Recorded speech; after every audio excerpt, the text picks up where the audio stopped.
kule Nairobi jana ofisa mmoja wa Nairobi ameshikwa kwa nyumba yake akiwa na shilingi milioni 65 cash, pesa taslimu. Kweli hiyo ni pesa yake? Si ni pesa yetu imeporwa?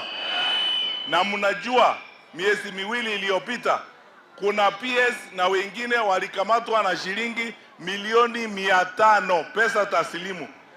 Hao watu ni waporaji, si waporaji? Wamepora nchi yetu, hawajaipora? Waende wasiende?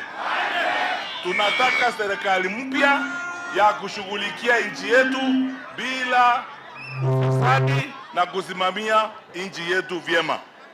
Na sisi biashara ya miraa imeharibika, watu wanaumia hapa. Nataka kuwaomba kitu moja kumalizia. Sisi tumeungana na huyu ndugu yangu Peter Munya, chama cha PNU na Jubilee, tunafanya kazi pamoja. Ni vibaya tumefanya? Ni wangapi wanaunga mkono kwamba mimi na Munya tufanye kazi pamoja? Na huyu ndugu yangu ninamjua, tulifanya kazi na yeye mbeleni kwa serikali.